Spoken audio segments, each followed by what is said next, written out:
எல்லோருக்கும் வணக்கம் நண்பர்களே. இன்றைக்கி வீடியோவில் என்ன பார்க்க போகிறோம் அப்படின்னா, தமிழ்நாட்டில் இந்து சமய கடவுளான முருகப்பெருமானுக்கு சிறப்புக்குரியனாக சொல்லப்படும் 6 கோயில்கள் இருக்குதுன்னு சொல்லப்படுதுங்க.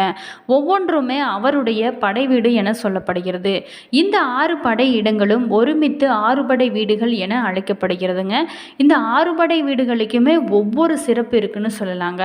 அந்த வகையில் பழனி மலையில் என்னென்ன சிறப்புகள் இருக்குது அப்படிங்கிறத பற்றி இந்த வீடியோவில் ஃபுல்லாக பார்க்கலாங்க. இந்த பழனி மலையில் என்ன ஒரு சுவாரஸ்யமான நிகழ்வுகள் இருக்குது அப்படிங்கிறதையும் பார்க்கலாங்க. வீடியோவை ஸ்கிப் பண்ணாமல் கடைசி வரைக்கும் பாருங்கள். வீடியோ பிடிச்சிருந்தால் லைக் பண்ணுங்கள், கமெண்ட் பண்ணுங்கள், ஷேர் பண்ணுங்கள். இதுபோல் தகவல்களை நீங்கள் தெரிஞ்சுக்கணுன்னா மறக்காமல் நம்ம சேனலை சப்ஸ்கிரைப் பண்ணிட்டு கூடவே பெல் ஐக்கனையும் கிளிக் பண்ணிட்டு வாங்க வீடியோக்குள்ளே போகலாம். ஒரு நாளைக்கு 6 முறை தண்டாயுதபாணிக்கு அபிஷேகம் அலங்காரம் செய்யப்படுறாங்க. இது 5 முதல் 7 நிமிடத்திற்குள்ளே முடிந்து விடுங்க. அபிஷேகம் முடிந்து அலங்காரம் செஞ்சுட்டா அதுக்கப்புறம் அடுத்த அபிஷேகம் வரைக்கும் மாலை சாற்றுவதோ பூக்களால் அர்ச்சனை செய்கிறதோ கிடையாதுங்க. இரவில் முருகனின் மார்பில் மட்டும் வட்ட வடிவில் சந்தன காப்பு சார்த்தப்படுறாங்க. விக்கிரகத்தின் புருவங்களுக்கு இடையில் ஒரு பொட்டு அளவுக்கு சந்தனம் வைக்கப்படுறாங்க. முன்னொரு காலத்தில் சந்தன காப்பை முகத்திலும் சார்த்தி கொண்டிருந்தாங்க. பின்னால் இந்த முறையானது மாற்றப்பட்டது. தண்டாயுதபாணி விக்கிரம் மிகுந்த சூடாக இருக்குங்க. அதனால் இரவு முழுவதுமே அந்த விக்கிரகத்திலிருந்து நீர் வெளிப்படுங்க. இந்த நீரை அபிஷேக தீர்த்தத்துடன் கலந்து காலை அபிஷேகம் நடக்கும்போது அங்கு இருக்கும் பக்தர்களுக்கு பிரசாதமாக கொடுக்குறாங்க. தண்டாயுதபாணி சிலையில் நெற்றியில் ருத்ராஜம், கண், மூக்கு, வாய், தோள்கள், கை, விரல் போன்றவங்க மிக அற்புதமாக ஒளியால் செதுக்கப்பட்டிருக்காங்க போல தெளிவாக இருக்குங்க. இது போகரோட கைவண்ணமாக சொல்லப்படுதுங்க. அந்த சிலையை சுற்றி எப்போதுமே ஒருவித சுகந்த மனம் இருந்து கொண்டே இருக்குங்க. இந்த சிலையை செய்ய போகர் எடுத்துக்கொண்ட நாட்கள் 9 வருடம்னு சொல்லப்படுதுங்க. அம்பாள், முருகர், அகத்தியர் இவர்களுடைய உத்தரவுக்கு பின் தான் போகர் இப்படி ஒரு சக்தி வாய்ந்த சிலையை செய்ய முயற்சி எடுத்தார். இதற்காக சுமார் 4000 மேற்பட்ட மூலிகைகளை பல இடங்களிலும் சென்று தெரிந்து செய்து கொண்டு வந்தாங்க. 81 சித்தர்கள் இந்த நவபாஷணத்தை போகர் சொற்படி தயார் பண்ணினாங்க. போகர் இகபரத்தில் இருக்கும்போது தன்னோட மனைவிக்கு கொடுத்த வாக்கை நிறைவேற்ற முருகனை மேற்கு திசை நோக்கி பிரதிஷ்டை செய்தார். இதனால் மலை நாட்டில் உள்ளவங்களுக்கு பழனி முருகன் குலதெய்வமாக சொல்லப்படுதுங்க. பழனிமலை கோவிலானது மிகவும் பழமையான கோயிலுங்க. இந்த பழனிமலை பால தண்டாயுதபாணி கோவில். இந்த கோவில் முருகனின் 6 படை வீடுகளில் 3ஆம் படை வீடாக சொல்லப்படுதுங்க. புராண காலங்களில் இந்த ஊர் திரு ஆவினன்குடி என்றும் தென்பொதிகை என்றும் அழைக்கப்பட்டிருக்கிறது. இந்த கோயிலோட இறைவனான முருகப்பெருமான் தண்டாயுதபாணி மற்றும் குழந்தை வேலாயுதர் என அழைக்கப்படுகிறார். இந்த கோவிலோட சிறப்பான அம்சமே பக்தர்களுக்கு நன்மைகளை செய்யும் சக்தி கொண்ட சித்தர்களோட ரசவாத கலையை பயன்படுத்தி நவபாஷணத்தால் செய்யப்பட்ட முருகனின் சிலையை போகர் சித்தர் சபித்ததுதான் சொல்லப்படுது. புராணங்களின்படி ஞானப்பழத்தை சிவன் பார்வதியிடமிருந்து தனது மூத்த சகோதரன் விநாயகன் பெற்றுக்கொண்டால் கோபித்து கொண்ட இந்த மலையில் தங்கிவிட்டார். முருகப்பெருமான் தந்தை சிவபெருமானும் தாய் பார்வதியும் எவ்வளவோ கெஞ்சி சமாதானப்படுத்தினாலும் அவர் வரல. இந்த பழனி மலையே தங்கி போவதாக உறுதி சொல்லிட்டாரு. முருகனோட பிற்காலத்தில் இந்த தலத்திற்கு வழிபட்ட தமிழ் மூதாட்டி ஔவையாருக்கு முருகன் காட்சி தந்தபோது நீயே ஞான வடிவானவன் என்ற பொருள் கொண்ட பழனி என்று ஔவை போற்றினார். இதுவே காலப்போக்கில் இந்த தலத்திற்கு பழனி என சொல்லப்பட்டது. தமிழ் சித்தர்களில் முதன்மையானவர்களில் போகர் சித்தரும் ஒருவர்னு சொல்லலாங்க. அஷ்டம சித்திகளையும் கவர பெற்றவர் இவர்னு சொல்லலாங்க. இந்த பழனி மலைக்கு போகர் தவம் இருக்க வந்தபோது அன்னை பார்வதி, முருகன் மற்றும் சித்தர்களில் தலையாய சித்தரான அகத்தியர் ஆகிய மூவரோட உத்தரவு பெயரில் பழனிமலை முருகனுக்கு நவபாஷண சிலை வடிவமைக்கும் பணியை மேற்கொண்டார் போகர் சித்தர். இந்த நவபாஷண சிலையை வடிவமைப்பதற்கு போகர் எடுத்துக்கொண்ட காலம் 9 ஆண்டுகளாக சொல்லப்படுதுங்க.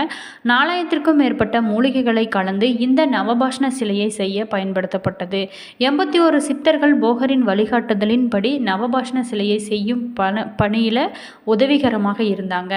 மிக அற்புதமான இந்த நவபாஷண சிலையை மக்களோட நன்மைக்காக இறைவனின் உத்தரவின் பேரில் செஞ்சாங்க. போக முனிவர் இந்த நவபாஷண சிலைக்கு அபிஷேகம் செய்ய பயன்படும் சந்தனம், விபூதி, பன்னீர், பஞ்சாமிர்தம் போன்றவற்றை பஞ்சாமிர்தமாக பெற்று சாப்பிடும் பக்தர்களோட எப்படிப்பட்ட உடல் நோய்களையும் தீர்க்கும் தெய்வீக சக்தி கொண்டதாக சொல்லப்படுதுங்க. இந்த பழனி மலையிலேயே போகர் சித்தரோட சமாதி மற்றும் போகர் சித்தரோட தனி சந்நிதியும் இருக்குதுங்க. இங்கிருக்கும் முருகன் விக்கிரத்தில் ஒரு கிளியின் உருவம் இருக்கிறது. திருப்புகழ் என்னும் முருகனை போற்றி பாடல் தொகுப்பை இயற்றிய அருணகிரிநாதர் தான் கிளி வடிவில் முருகனுடன் இருக்கும் பேரு பெற்றிருக்கிறாரு என்பது ஐதீகமாக சொல்லப்படுதுங்க. பழனி மலைக்கு செல்லும் வழியில் இடும்பனின் சன்னதி இருக்கிறதுங்க. இடும்பனுக்கு அதிகாலையில் முதல்ல பூஜைகள் செய்யப்பட்ட பிறகு மலை மீது வீற்றிருக்கும் முருகப்பெருமானுக்கு பூஜைகள் செய்யப்படுவாங்க. முற்காலத்தில் வாழ்ந்த இடும்பன் என்னும் அரக்கன் தனது தோளில் ஒரு கட்டையில் சத்திகிரி சிவகிரி என்ற மலைகளை தூக்கி சென்று கொண்டிருந்தாங்க.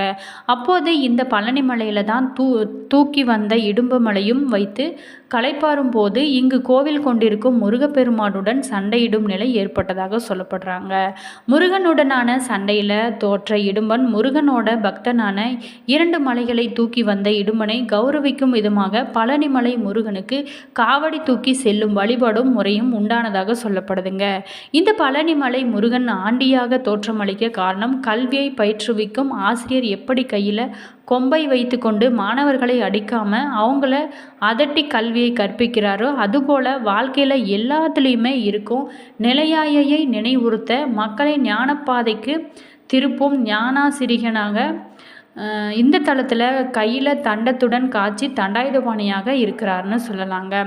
திருவண்ணாமலை அருணாச்சல மலையை மக்கள் சித்ரா பௌர்ணமி அன்று எவ்வாறு கிரிவலம் வருகின்றாங்களோ அதே போலவே அக்னி நட்சத்திர நாளில் பக்தர்கள் இந்த பழனி மலையை கிரிவலம் செய்வதும் மிகவும் சிறப்பானதாக சொல்லப்படுதுங்க. இந்த கோயிலுக்கு வரும் பக்தர்கள் மலையை கிரிவலம் வந்த பின்பு 450 மீட்டர் உயரமாக உள்ள மலையை 690 படிகள் ஏறி கடந்து வர வேணுங்க. நடந்த மலையை ஏற முடியாதவங்களுக்கு மலைக்கு மேலே செல்வதற்கு ரோப் கார் வசதியும் சிறப்பாக செய்யப்பட்டிருக்காங்க. இங்கிருக்கும் முருகப்பெருமானுக்கு நல்லெண்ணெய், சந்தனம், பஞ்சாமிர்தம், விபூதி என்ற 4 பொருட்களை கொண்டுதான் அபிஷேகம் செய்யப்படுறாங்க. பன்னீர் அபிஷேகம் மார்கழி மாதத்தில் மட்டுமே செய்யப்படுவது உண்டுங்க. சந்தனம், பன்னீர் தவிர்த்து மீதி அபிஷேக பொருட்கள் எல்லாமே முருகனின் விக்கிரத்தின் தலையில் வைத்து எடுத்து விடுகின்றனங்க. முருகன் சிலை மீது வைத்து எடுக்கப்படும் சிரசு விபூதி சித்தர்களோட உத்தரவின் பேரில் பக்தர்களுக்கு வழங்கப்படும் அரிதான பிரசாதமாக சொல்லப்படுதுங்க. பொதுவாகவே சிவாலயங்களில் அன்னாபிஷேகம் நடக்கும். ஆனால் பழனி முருகன் கோவிலில் விசேஷ நட்சத்திர தினத்தில் மட்டும் அன்னாபிஷேகம் நடத்தப்படுறாங்க. ஒரு நாளில் 6 முறை முருகனுக்கு அபிஷேகம் மற்றும் அலங்காரம் செய்யப்படுதுங்க. ஒரு முறை அபிஷேகம் செய்து அலங்காரம் செய்த பின்பு பூக்கள் அர்ச்சனை, மாலை சாற்றுவதோ போன்ற எதுவுமே செய்யப்பட மாட்டாங்க. திருப்பதி கோயிலின் பிரசாதமாக லட்டு எவ்வாறு புகழ் பெற்றிருக்கிறதோ அதுபோல பழனி தண்டாயுதபாணிக்கு அபிஷேகம் செய்யப்பட்ட பழனி பஞ்சாமிர்தம் உலக புகழ் பெற்றதாக சொல்லப்படுதுங்க. இந்த கோயிலோட பஞ்சாமிர்த பிரசாதத்தை சாப்பிட்றவங்களுக்கு அவர்களோட உடலில் இருக்கும் நோய்கள் அனைத்துமே நீங்கும் என்பது அனுபவம் பெற்றவர்களோட உறுதியான வாக்காக சொல்லப்படுதுன்னு சொல்லலாங்க. மேற்கு திசையில் இருக்கும் கேரள மாநிலத்தை பார்த்தவாறு தண்டாயுதபாணி இந்த கோவிலில் வீற்றிருப்பதால் மலையாள பக்தர்கள் மிக அதிக அளவில் பழனி முருகன் கோயிலுக்கு வந்து வழிபடுவதாக சொல்லப்படுதுங்க.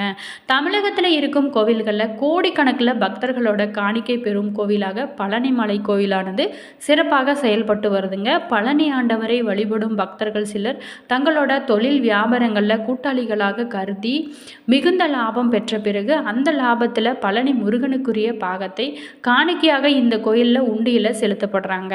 திருப்பதியில் எப்படி தலைமுடியை மொட்டையடித்து தங்களோட வேண்டுதல்களை நிறைவேற்றாங்களோ அதுபோலவே பழனி முருகனுக்கும் முடியிறக்கி காணிக்கை செலுத்துகிறாங்க. இங்கே இருக்கும் போகர் சித்தரோட சமாதியில் வழிபடுவதனால இன்றும் சூட்சம் வடிவில் இந்த பழனி மலையில் வாழ்ந்து கொண்டிருக்கும் போகர் நமது குறைகள் அனைத்துமே தீர்த்தருளுகிறார்னு சொல்லப்படுதுங்க. ஆன்மீக ஞானம் பெற திருமணம், குழந்தை பாக்கியம், வேலை வாய்ப்பு, தொழில், வியாபாரம், மேன்மை போன்றவற்றிற்காக அதிக அளவில் பக்தர்கள் இங்கு வந்து வேண்டிக் கொள்கிறாங்க. அவர்களோட கோரிக்கைகளும் இந்த ஆண்டவர் நிறைவேற்றார்னு சொல்லலாங்க. பழனி மலையில் இருக்கும் தண்டாயுதபாணி கோவில் உட்பட அத்தனை கோவில்கள் சன்னதிகளும் காலை 6 மணி முதல் இரவு 9 மணி வரைக்குமே திறந்திருக்குன்னு சொல்லப்படுது. என்ன நண்பர்களே, இந்த வீடியோவில் பழனி மலையோட சிறப்பை பற்றி பார்த்துங்க. இந்த வீடியோ உங்களுக்கு பல பயனுள்ள தகவல்களை தந்திருக்குன்னு நினைக்கிறேன். வீடியோ பிடிச்சிருந்தா லைக் பண்ணுங்கள், கமெண்ட் பண்ணுங்கள், ஷேர் பண்ணுங்கள். இதுபோல் தகவல்களை நீங்கள் தெரிஞ்சுக்கணுன்னா மறக்காமல் நம்ம சேனலை சப்ஸ்கிரைப் பண்ணிட்டு கூடவே பெல் ஐக்கானையும் கிளிக் பண்ணிக்கோங்க. அப்போ தான் நாங்கள் போடுற ஒவ்வொரு வீடியோவும் உங்களுக்கு உடனுக்குடன் நோட்டிஃபிகேஷனாக வந்து சென்றடைங்க.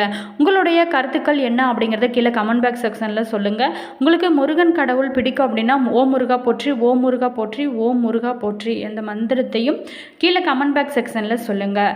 All views, thank you.